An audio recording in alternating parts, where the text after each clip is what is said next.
fact, all hour we are talking to women who say they have experienced this growing crisis of medical gaslighting. That is when doctors dismiss or downplay symptoms. And we are back with Dr. Marianne Dakak, a doctor who says she was medically gaslit because of her weight. Our next guest, Aurora Lucas, was diagnosed with stage 3 lung cancer. At the time, she was only 28 years old. But she says for 3 months, doctors dismissed her symptoms as if nothing was wrong with her, and she was medically gaslit because of her age. Aurora posted about her experience on TikTok. It got over 12,000 views. Take a look. Most people find me because they may have lung cancer symptoms such as fatigue, shortness of breath, back pain, what else? Of course, the chest pain. Those were symptoms that were dismissed for me for about 3 months, and I strongly believe it was because of my age. I was only 28. If you're watching this and if you are feeling those symptoms, please know that your symptoms are valid and that you don't deserve to be gaslit or dismissed. Tam fam, please welcome the woman we saw in that video, Aurora Lucas, to the show. I've never heard this before. So thank you for sharing your story. I should say we have breast cancer survivors here in our audience today. The conversation around our survivors is so important. You pointed out you were 28 years old. We have a picture of you. This is in 2021 with your husband, Joel. You're in front of your new home. This is an exciting moment in your life. That was a month before you started experiencing these symptoms. So life was in a good place. I mean, you're in your 20s with a home. You know how big a deal that is these days. Yeah. So there you are with your home, and you started feeling these symptoms. You laid out extreme fatigue, chest pain, back pain, cough that wouldn't go away, and curved fingernail beds. That's a very specific thing. Yeah. You go in, how early on did you feel that you were being gaslit?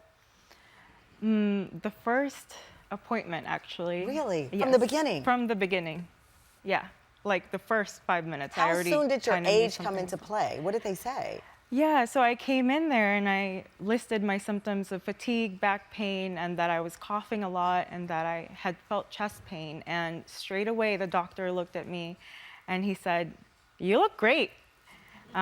You're gonna be fine. Go home, boil some water and add some honey." And yeah. So that's less than 5 minutes of even having a conversation with him. Now, according to the American Cancer Society, about 4% of all cancers are diagnosed in people in their 20s and 30s. Some people believe that explains why they would not immediately go to a cancer scan or a scan that would have changed things. But you felt dismissed. Yeah. I mean, I tell Right people away. a statistic is a statistic until you're it. I'm like, wait a minute. So over the course of, was it 3 months? Yes. What were you going through? I was trying to, just stay strong because that's how I was raised as an immigrant daughter. Stay strong, keep your head down. But when these symptoms persisted, like for example, the first week of school back, I could no longer drive home. I would almost fall asleep at the wheel. Yeah, that's how bad the fatigue was. And I knew something was not normal. So over that time, you know it's not normal. You've gone to the ER. Yeah.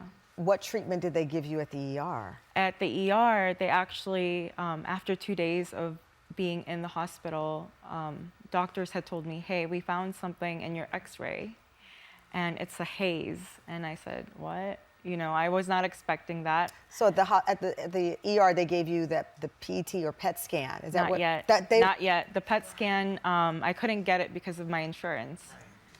Yeah. So you can never get a PET scan in an emergency room. You cannot in an emergency room. No. So it's the systems are created to augment bias. The system really is against you.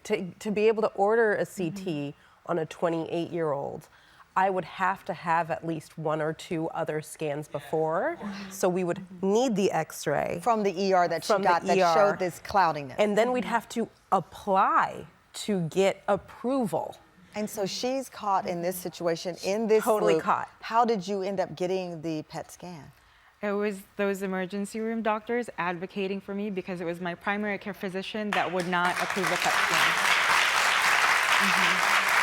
So we have your PET scan results, and this is what they look like in your lungs. Explain what we're looking at here.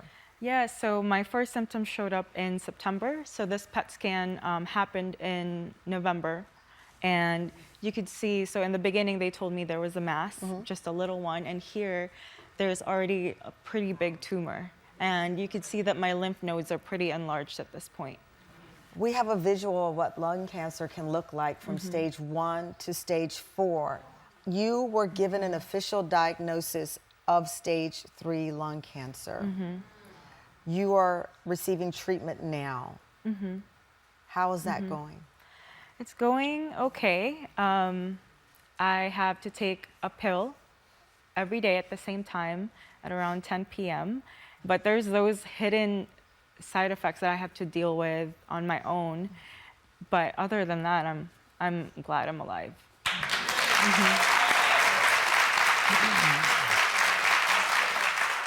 And so you're in your 20s now, and you are battling, you are surviving, thriving.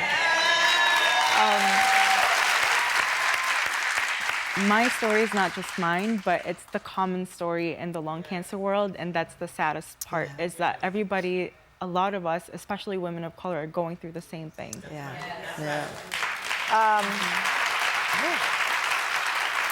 I should note we are not naming the hospital involved in Aurora's medical gaslighting experience.